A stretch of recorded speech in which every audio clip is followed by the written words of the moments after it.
Ladies and gentlemen, good day and welcome to Kirloskar Oil Engines Limited post 4Q results conference call hosted by Antique Stock Broking.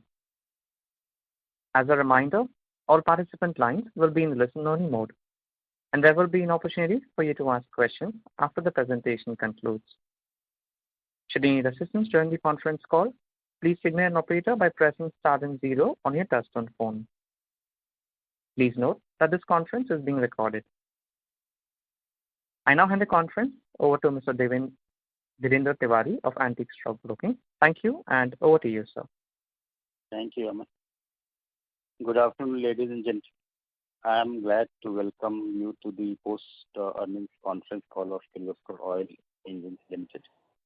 I am pleased to have with us today the management of Kirloskar Oil, led by Mr. Sanjeev Nimkar, Managing Director, and Mr. Pawan Agrawal, CFO.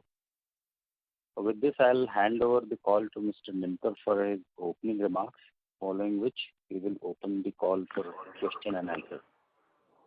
Thank you, and over to you. Thanks. This is Pawan Agrawal.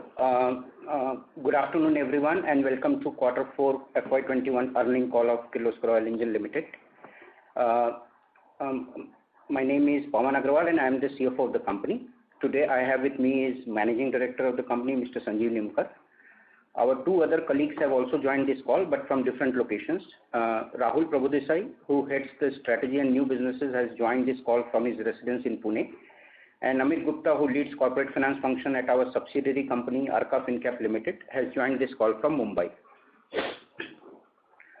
As the second wave of COVID pandemic rolls through our country, we are all in a somber mood, and we thank you for being with us in these trying times.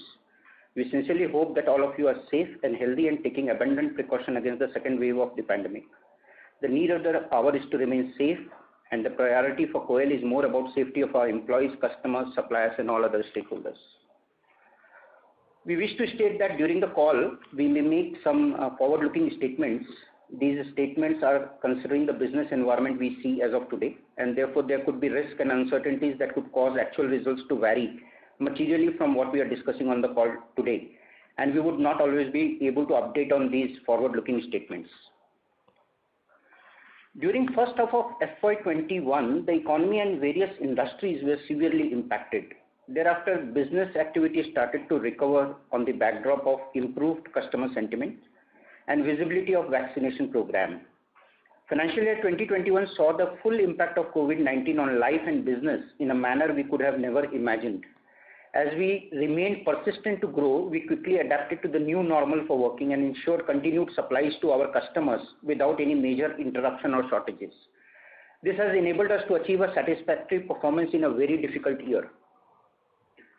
There is some potential pushback in demand as we see, but from our experience of the first wave, we do expect volumes to recover soon, especially with the increase in coverage of COVID vaccination program in the country in coming months. Overall, in our assessment, rural demand is expected to be good on the backdrop of normal monsoon prediction, but it is also dependent upon the intensity of spread of second wave of COVID in rural parts of the country. On the supply side, there could be some loss of production and sales in the current quarter due to the micro lockdowns and restrictions imposed by various state governments and local bodies. Other constraints such as delays in supply of certain raw materials and availability of manpower are also likely to impact the business performance. Currently, except Nasik, all our plants are operational. Of course, we are taking all safety precautions as mandated by various authorities. We are also providing guidance and support to our employees for testing and vaccination. I would now like to discuss the highlights of our fourth quarter standalone financial performance. We concluded the year on a positive note with quarter 4 revenue from operation and PAT growth of 29% and 56% respectively on year-on-year basis. Part of the growth is attributable to lockdown imposed during last week of March in the previous year. We have been able to achieve a growth in quarter 4 of the financial year 2021 in many business divisions we operate. However, the impact of COVID is visible in our results, especially on the top line for the financial year as a whole. While the top line and the profits declined in the first half of the fiscal year, we were able to reverse this trend and achieve growth and better margins in second half of the financial year 2021. KOEL delivered highest ever sales in quarter 4 of FY21. Revenue from operations for the fourth quarter stood at 915 crore against 711 crore in the same quarter previous financial year. Total income of 923 crore for the quarter was approximately 28% higher compared to 720 crore in the previous financial year. EBITDA of rupees 117 crore for the quarter was 70% higher compared to EBITDA of 69 crore in quarter 4 of last year. PBT before exceptional item for the quarter stood at 107 crore as opposed to comparable PBT of 61 crore rupees in quarter 4 of FY20, thereby registering a growth of 76%. Except institutional and project solution, what we call IPS business, all other businesses have delivered growth in quarter 4 on year-on-year basis. In fact, industrial, and which includes engine supplies, OEMs in tractor, construction equipment and other segments, and customer support business divisions delivered highest ever sales in quarter 4 of FY21. On an overall basis, the domestic business grew by 31%, whereas 7% growth was seen in exports in quarter 4. Momentum gained in GCC and other Middle East countries in preceding quarters in the current financial year was maintained in quarter 4. As far as KOEL's standalone annual financial performance is concerned, the total revenue from operation for FY21 is at 2694 crore, which is 6.4% lower against FY20. EBITDA for FY21 is reported at 282 crore vis-a-vis 242 crore in the previous financial year. Profit before tax before exceptional item for the financial year 21 stood at 240 crore as opposed to PBT of rupees 209 crore in FY20, delivering a 15% growth year-on-year basis. The company generated 526 crore of cash from operations in FY21, which is more than 3 times the PAT for the year, against 228 crore of previous year number, representing 1.3 times the PAT of FY20. The liquidity position of the company continues to remain very strong. I would now like to briefly touch upon the financial performance of our 3 subsidiaries, La Gajjar Machineries Private Limited, in short LGM, KOEL Americas, and Arka Fincap Limited.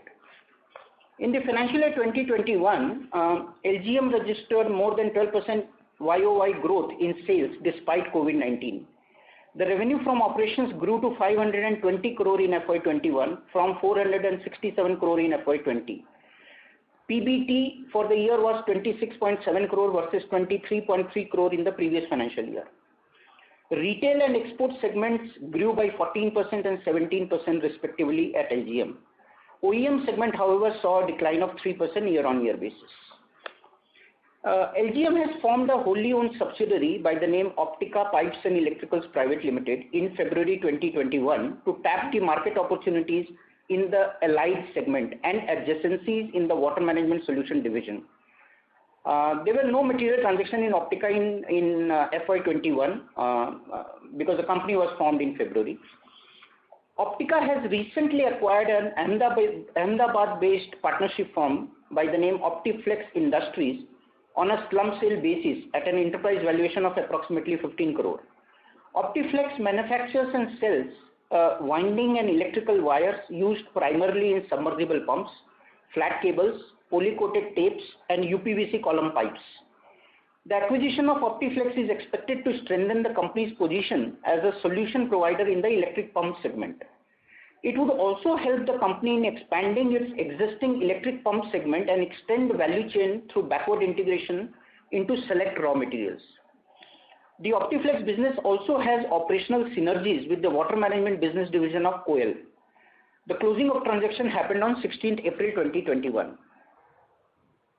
As far as KOEL Americas is concerned, its revenue from operations grew from $2.5 million in FY20 to $3.8 million in 2021, and it reported a profit before tax of nearly $116,000 in the year 2021, compared to approximately $129,000 in the previous financial year.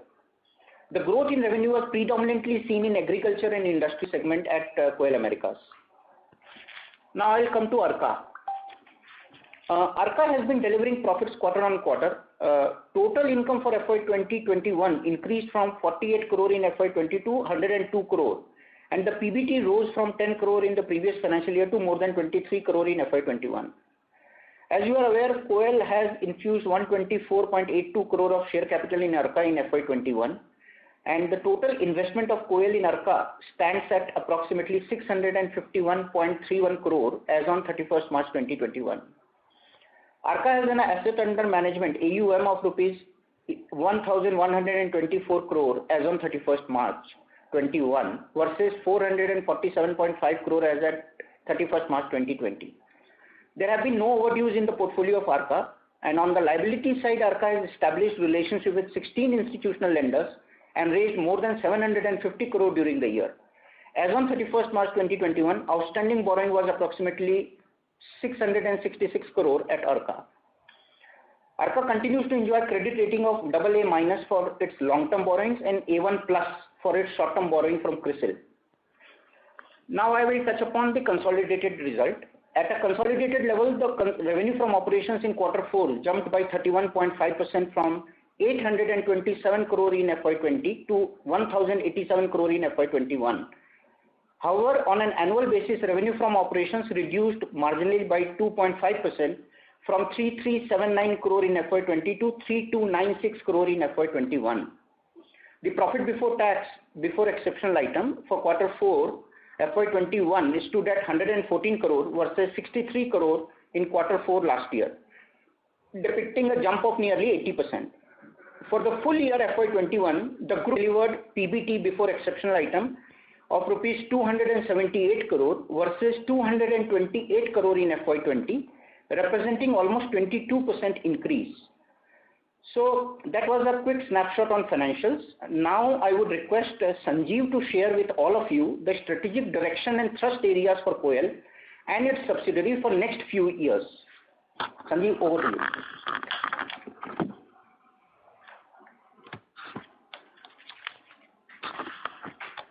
Good afternoon to all of you, and a warm welcome and thank you for joining on this call. This is Sanjeev Nimkar, MD of KOEL on this call this side.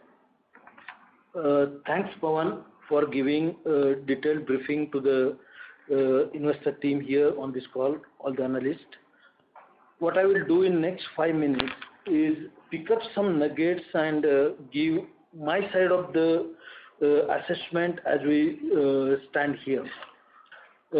If we look at last quarter specifically, this was a quarter for BS4 transition for our industrial engines, and even in our last investor call I had clarified that this time we are extremely well prepared for this transition, and that point in time I had talked about we had clocked 17 to 18,000 hours of field trial before going to the market, and when actually we hit the market, that is April this year, 25,000 plus successful field trials were completed, and that helped us for this transition extremely successful, and this acts as a foundation for our preparation for BS5 going forward down the line 3 years, and even CPCB 4 plus, which is maybe down the line 1 year, which is coming through. So that's a very positive homegrown technologies what we have given to these customers, and all our OEMs are extremely happy with that move. Not only that, BS3 pre-buy, which was there in the last quarter, almost on a weekly basis, the demand from OEMs are continuously going up. And thanks to our robust supply chain, we could cater to the all rise in demand into the Q4, and they were extremely happy with that. Last quarter on the power generation side, specifically our 750 and 1000, 910 and 1000, this range. This is almost like 4 years we have ended giving this range to the market, and now it is well stabilized. Last year, this range has grown by around 50%. So, which is like indication that these products are well accepted by the market, and we are clear number 2 in this segment in the market. Tractor engines were continuously on a high demand, and one of the highest numbers we delivered to our biggest OEM as well as to the open market. So that was also a very positive story on the tractor side. As I informed even earlier, that our strategy to cater to global need of a firefighting segment through FMUL range has been runaway success in last 2-3 years. As we speak, in the Middle Eastern market, we are close to 40% market share. We are now planning to replicate the similar market share in the US and the LATAM market. So those actions are on track. So that's a very positive story for us, and this gives us further scope to extend our offerings even into the non-listed domain. And that firefighting range we have just introduced in the last month or so, and we expect good traction on that. As Pawan was just talking about, our water management solution story of last 3-4 years, the way the company is aggressively capturing market share is a classic example that when the industry was at 15-20% decline last year, our subsidiary LGM and our coil electric pumps, which we sell through Kirloskar, the main company. So both the segments shown tremendous growth, and LGM could get a double digit. Probably in our assessment, that's the only company in this space who has grown double digit and with that kind of a size. So that's a very, very positive story, and all our strategies are coming true there, working fine for us. As Pawan just talked about Optica in detail, that is the new subsidiary what we have created under LGM. This is primarily looking at allied products opportunities in water management space, and those are primarily control panels, flat cables, and column pipes, and these go alongside these pumps. Electric pumps is the main carrier, and these accessories go alongside that, and it becomes a complete solution. So the company is making a transition from selling just the products to giving a complete solutions to our target audience. So, and that's how the Optica's acquisition there comes very handy. This is a unique company which we could get, this Optiplex Industries what we have acquired. So under one roof we could get all these three together. So that was a unique advantage what we got out of this. And going forward, we expect this to add up to good revenues in water management solutions. Coming to the farm mechanization side, last year, and some questions came on this call as well, there were some government regulations coming in for importing from China, and we had some products which were coming from that side in this farm mechanization space. I am very happy to report here that almost 90% plus products are localized here, and we have started using our own engines here. Not only that, through this own engines, the kind of power tiller which we have made right now, their performance is one of the best in the country right now. So compared to any competition, they are the best performing power tillers. Not only that, in the widder segment, we are leading the pack. So we are holding close to 40% plus market share in widder, and going forward, along with diesel widders, we will be also offering petrol widders starting this quarter. So that completes the range, and all small and marginalized farmers will have a very cost competitive offerings coming from Kirloskar House through this petrol and diesel based widder segment. Along with these widders, we have also come out with some unique product, the widder and reaper. In one product we are giving these solutions. Currently all the farmers are required to buy these products individually, separately. That costs them very high. When they go for this unique product, so they get huge cost advantage, as well as the same product can be used for both the applications. So we are the unique company giving these solutions in the market. Coming to Kagal plant, we have received many green awards last year, and our story of green manufacturing continues from Kagal. As we speak, we also installed 2.8 megawatt solar plant at Kagal, which brings the renewable sourcing of Kagal plant to close to 65% now. And in the industry, that may be one of the highest. Coming to the research and engineering side, next 2 years we will be directing our focus towards offering CNG and PNG based products to the market, so that before this market shifts to some more advanced technologies, we clearly see a transition happening on the gas side of the story, and the company is completely gearing up for that. So with that, I hand over back to the organizer. Thank you very much. Ladies and gentlemen, we will now begin the question and answer session. Anyone who wishes to ask a question may press star and 1 on the touchtone telephone. If you wish to remove yourself from the question queue, you may press star and 2. Participants are requested to use handsets while asking a question. Ladies and gentlemen, we will wait for a moment while the question queue assembles. Anyone who wishes to ask a question at this time, they may please press star and 1.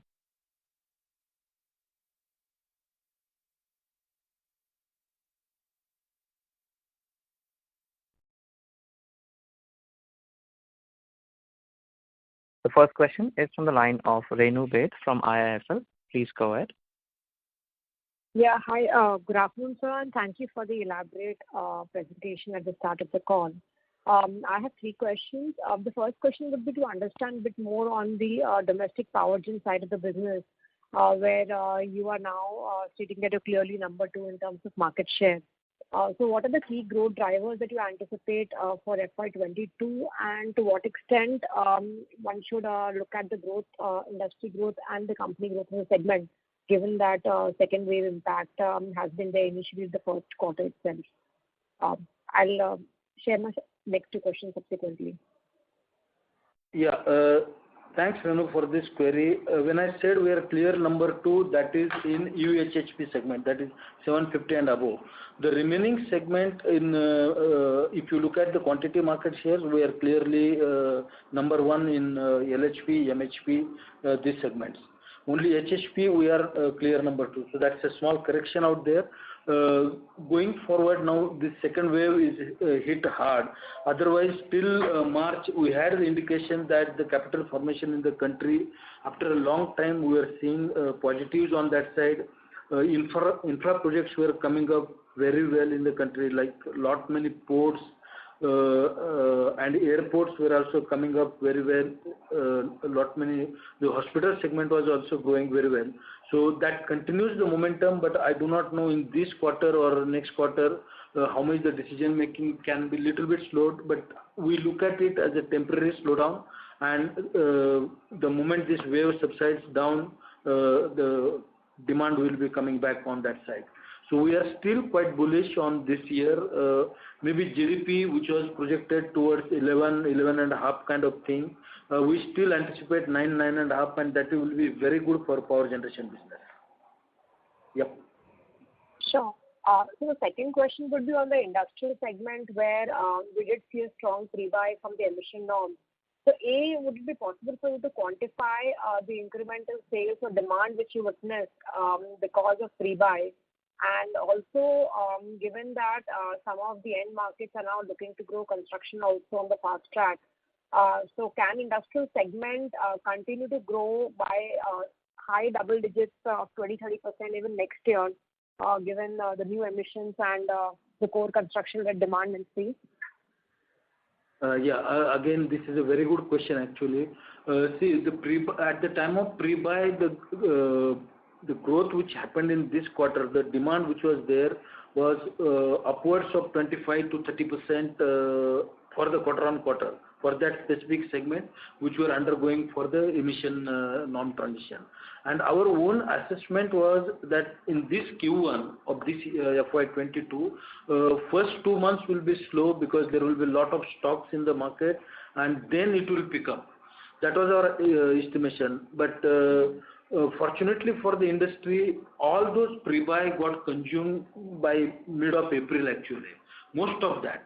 And the BS4 with the higher pricing, the In fact, we are seeing that the industry leader and ourselves, all the players have behaved very, very reasonably as far as the end customer pricing is concerned on BS4. That's a very positive news, and those prices are stabilized to a large extent, and the demand has started picking up. So we ourselves were a little surprised that by end of April, the demand for the BS4 started coming up, which we were actually anticipating it will come in June first week.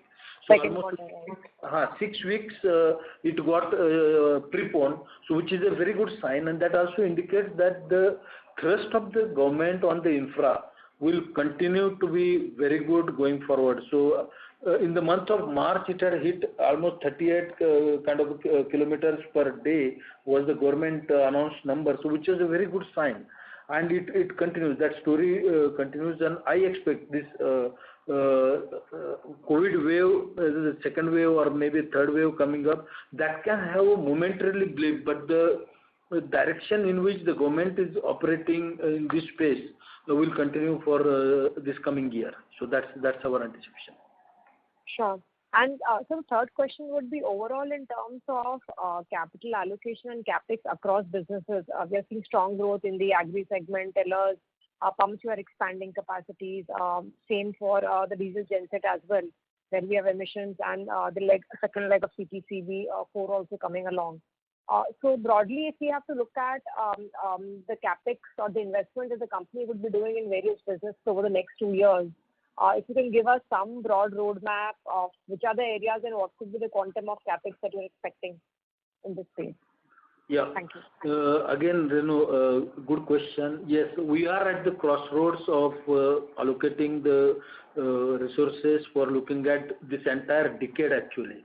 We are at 2021 and the whole decade we are looking at mapping and that. But if I break down into two halves, the first 5 years, our focus will be now managing the emission norms, whatever required. So whatever capex required for that will be allocated. So we are already done a lot of work on BS4 side, which will be useful for BS5 and CPCB 4 plus.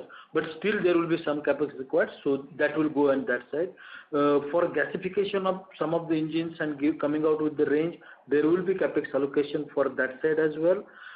Post that, we will be putting a good amount of capex into developing the very high quality R&D for our water management solution options, because in this space the kind of traction which we are getting and our strategies are coming good. So we will be coming out with our own integrated factory, which is one of the best in the country, or maybe probably we are targeting to be best in Asia.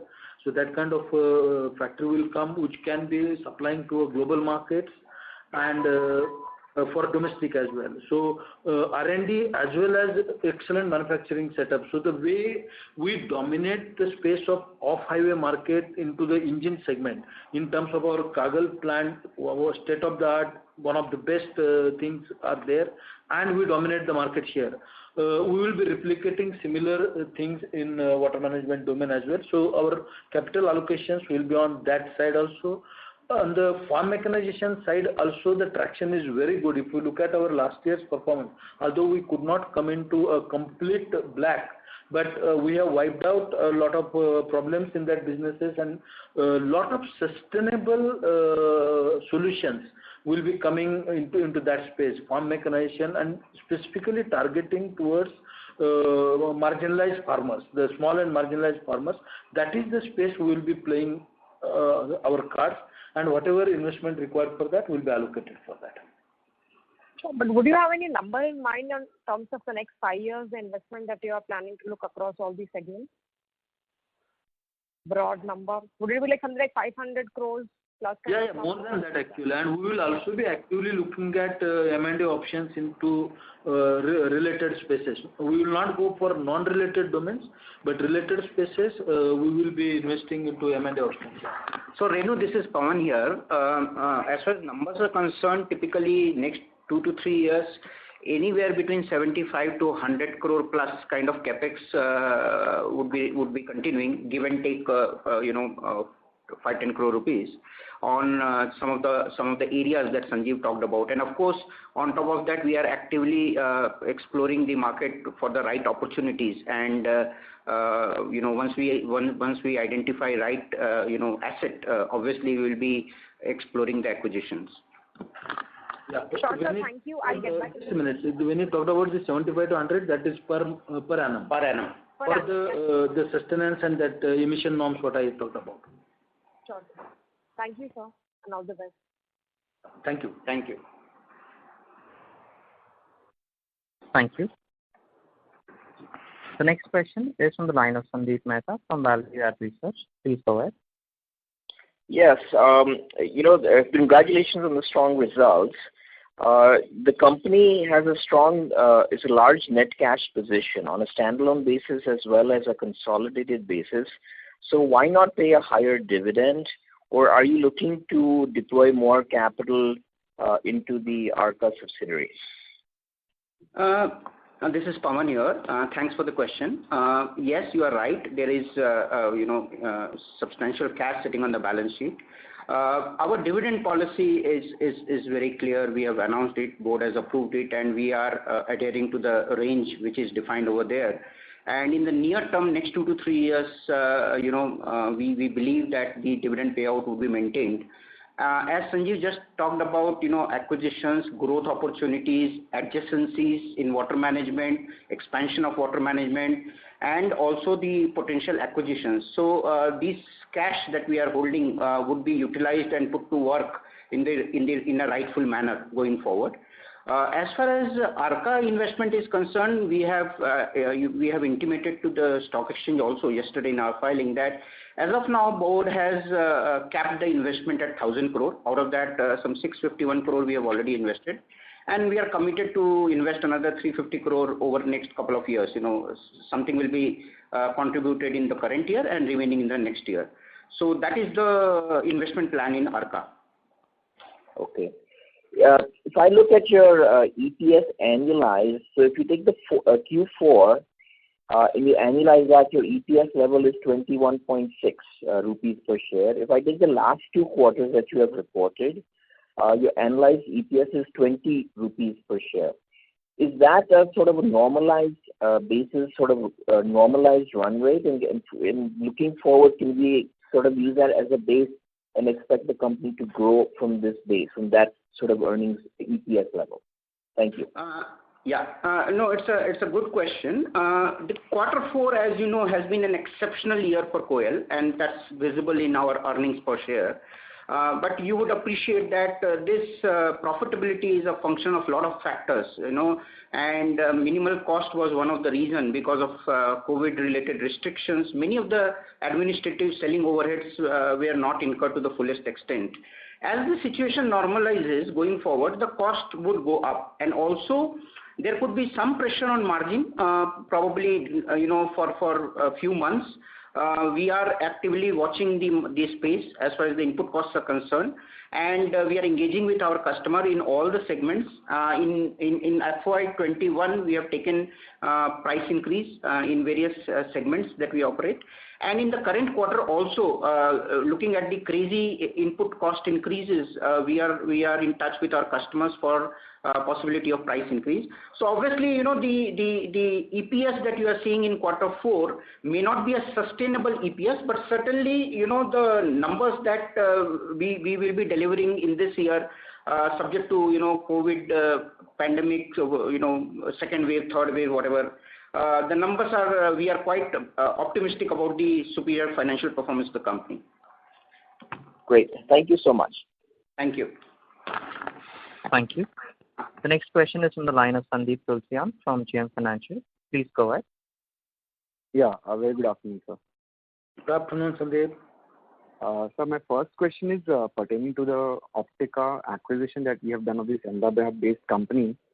If you can just shed some more light on that, what is the amount that we have paid, and in terms of end usage of these products, what percentage of the entire solution does it form?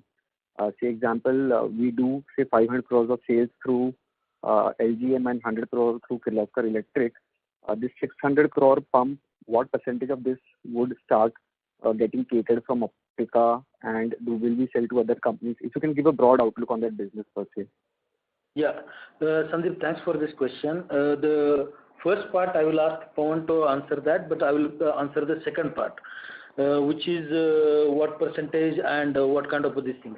So this company primarily makes winding wires, which goes as an input into the making the rotors and stators of these things. So that one side. So the drawn copper wires is one production of this company, and they have flat cables and column pipes. So flat cables and column pipes goes along with the solution to the customer, whereas this winding wire goes as the input into the making of the motor. So let's not discuss the winding wire because that will be going as the input from their side. So I'm more talking to you on the flat cables and column pipe side. So when we are talking about the 600 crore, our play in this flat cable and column pipes right now is not even to how much? 2-3 crores or 4 crores, not beyond that. But there is a possibility that in the best of the scenario, 3 to 4 years down the line, this scope can be taken to another 100 crore. So that much possibility does exist alongside that. And once this 600 crore moves to 1000, this 100 can move to 150 or 175. So that is the addition which this Optica can do to this business. So that's the percentage which will go, and it goes along with this solution. So when someone is buying the pump, the column pipe and this cable goes alongside that. So that's how the combination goes. So that's the answer to the question. And the first question regarding the amount spent on acquisition, as I mentioned, it's 15 crore enterprise valuation. We have taken over a debt of roughly 11 crore and 4 crore is net assets. Got it. And second question was pertaining to the margin. So we have, guided that there might be an impact of 100 to 150 basis point on gross margins in 4Q versus what we delivered, but there actually has been a margin expansion, so that is very commendable. However, what I noticed is although engine segment margins have improved, the pump segment margins have consistently been coming down over the past 2 quarters. So if you can explain, have we taken the price increase in engines, which is delayed in pumps, or is there a mixed impact here? If you could shed some more light on these 2 aspects. Yeah, Sandeep, this is Pawan Agrawal. Yes, your observation is correct. In LGM, you are seeing some margin pressure through segment result in the last 2 quarters. There are 2-3 reasons for this. Number one, you would recall that we had announced that in LGM we have migrated to Oracle, and earlier system had some challenges in terms of overhead loading on the inventory, etc., etc. So the calculation has become now regularized, if I can say so. So that has had one-time impact in Q3, a little bit on Q4. Second, the copper prices are going through the roofs, and there have been multiple increases which LGM has got from the supplier side, and they have been able to pass it on to in some of the segments. But still, the full passing on of the price increase has not happened. This will again get addressed in Q1, but there is a timing issue of 2 to 3 months, 2 months roughly, in terms of passing on the input cost increase. So there has been some pressure on margin, but this is temporary in nature. I see. Okay. Fairly explained. And so lastly, if you can just share numbers of the diesel pump set sales or maybe the electric pump set sales that we've done under KOEL in the current quarter, and also the overall UHHP sales, what we have done for full year versus how it has grown on FY20 base. Those 2 data points will be helpful. Thank you. Yeah. So KOEL electric pump in March quarter 21, KOEL electric pump sale is 49 crore. And full year sale is 127 crore, KOEL. LGM is for the quarter 156 crore, full year is 519 crore from segment revenue. What was your next question, Sandeep? Yeah, second one was on that UHHP, that 750 kV and plus.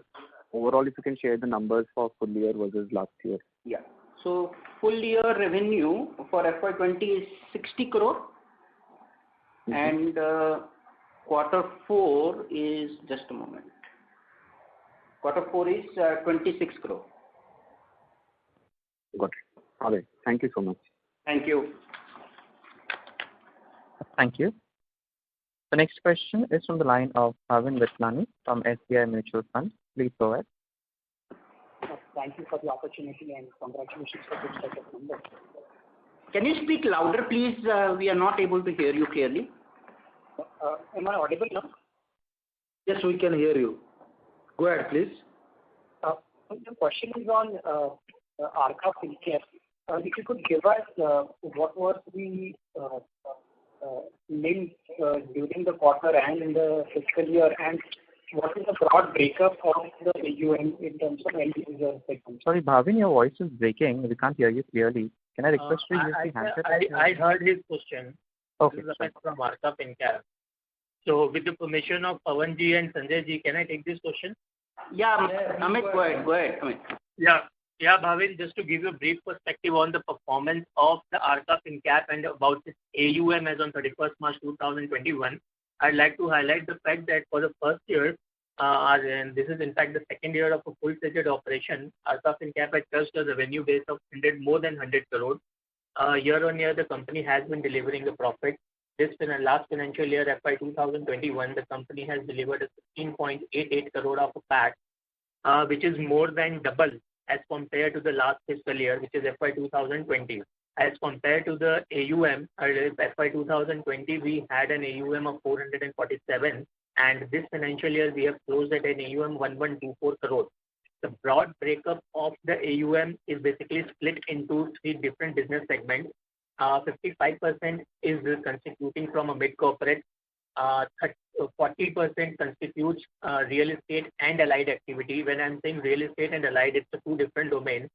Out of this, 380 crore is into the real estate and 71 crore is into the allied, and the balance 5% is coming from the SME and MSME space.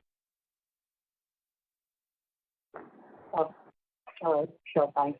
And a couple of years ago, we had highlighted that a target market could be our channel.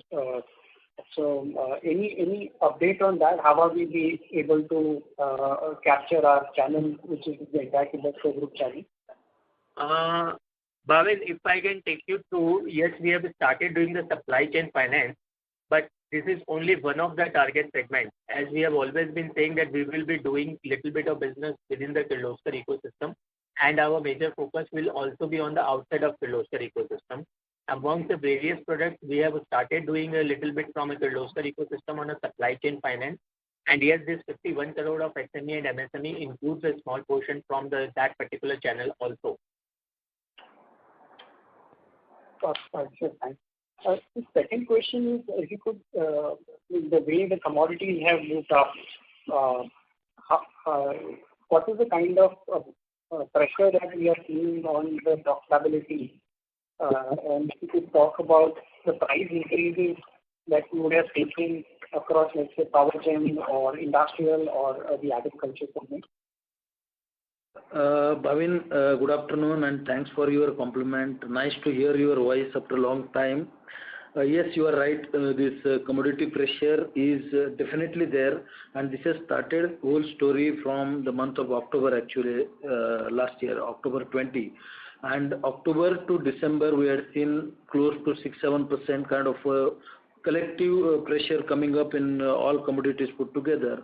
And in the month of Jan-Feb, we tried passing out some closer to 75 to 80% of that to the industrial channel as well as on the power generation channel and also water management side. Unprecedented things continued in April, and now even today it is continuing. So in a very quick succession, this kind of a commodity price rise, at least I had not seen in last decade actually, because there was a gradual price rise and then plateau coming in and then declining. That's a normal cycle. But this time it is very different, and it is also linked with the global cycles which are happening. So all the commodities are almost linked with the global commodities right now, and we expect that may continue for maybe another quarter. At least this quarter and maybe in up to mid of the next quarter. We are quickly working out that wherever possible, like power generation or water management side, very quickly we will be passing out these prices to the market, and as always we will be taking a lead in doing that. Whereas in industrial side, we find it little tougher, but the discussions will be initiated immediately, because unfortunately the industrial OEMs are not able to pass on the price rise to the market, because with BS4 also there is already some price rise which is already happened for the end customer. On top of that, this commodity price rise, they have to pass on very heavily, so there is a resistance coming in there, but we are able to settle down at least mid path somewhere. So that is what we had done it in February, March, and we will again be initiating in this month, and probably by June we will close somewhere. So, but there will be little bit of pressure, yes. So from October till, let's say, end of April, what is the kind of price increases that you would have seen in power generation, industrial, and water management? Water management side, at least we have gone up by 8-9%.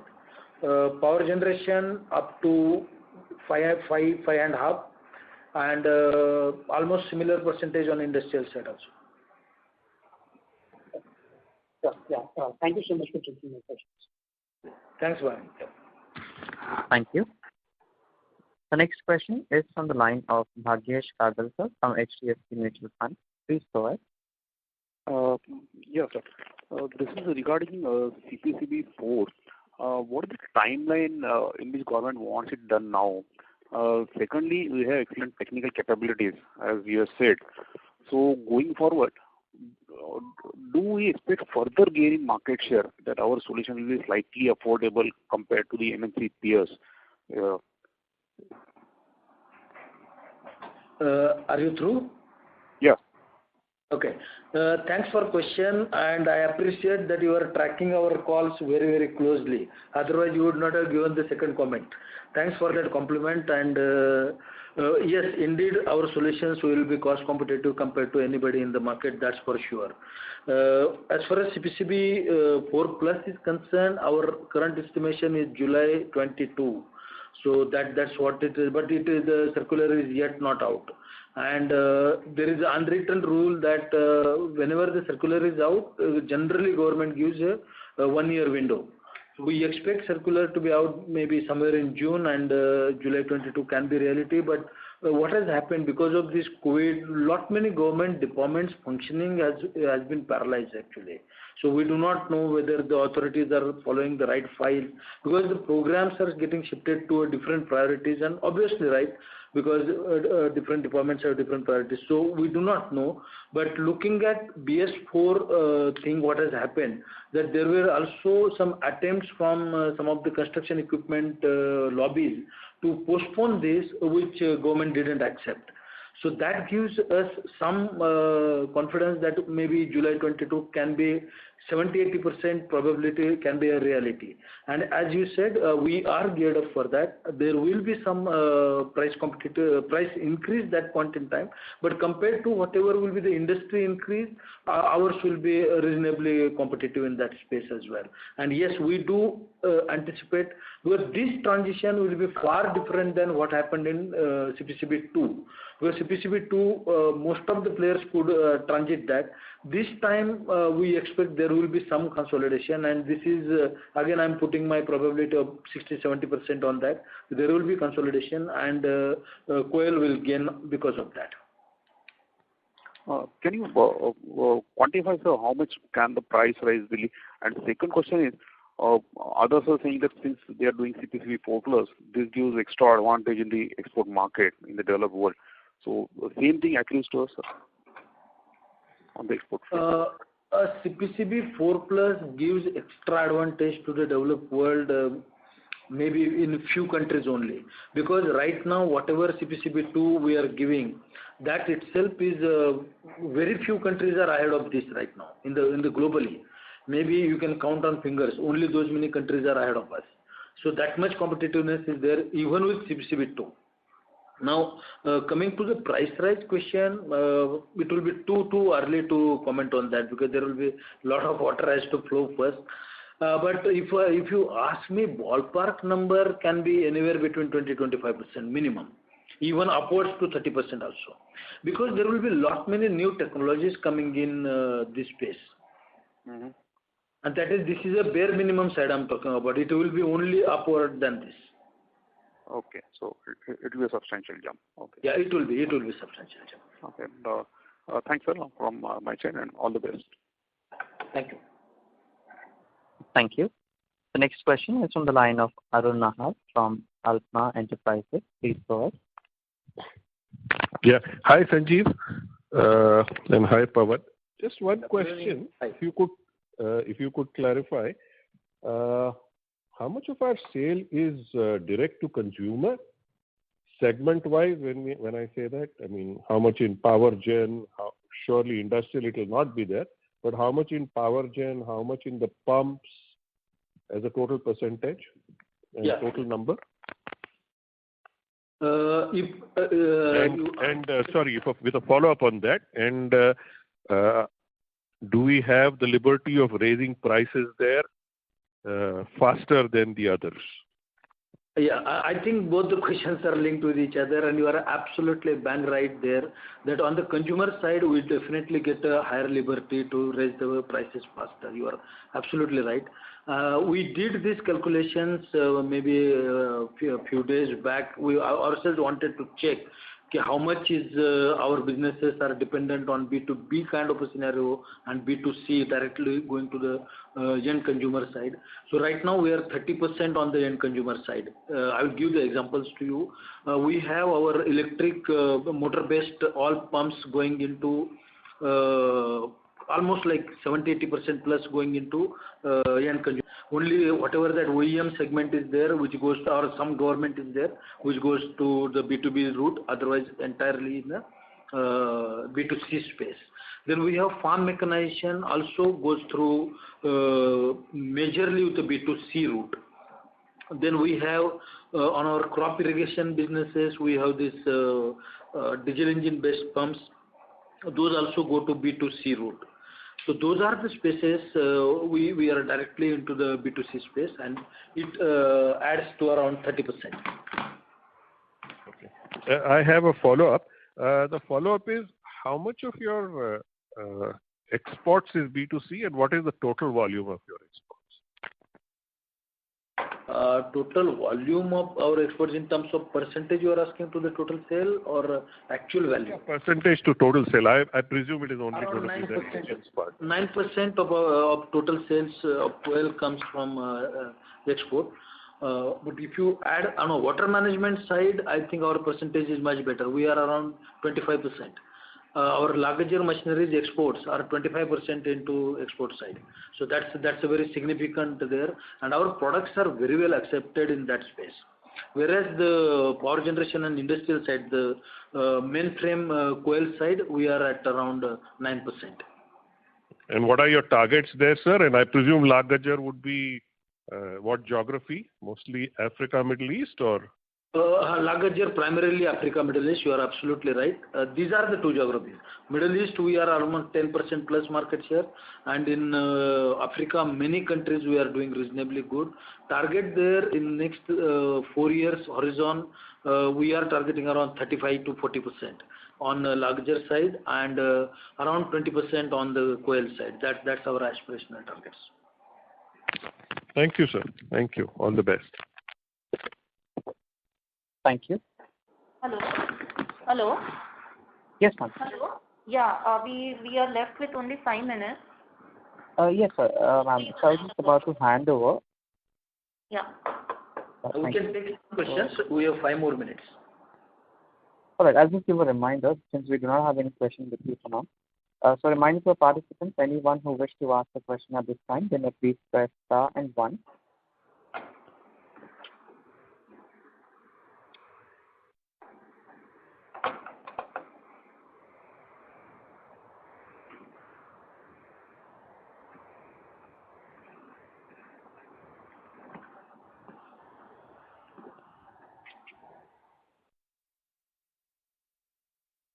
The next question is from the line of from Philip Capital. Please go ahead. Yeah, good afternoon, sir, and thanks for the opportunity. Maybe this is the first time, I'm attending this con call. So my question is regarding the overall growth opportunity for next 2 to 3 years, sir.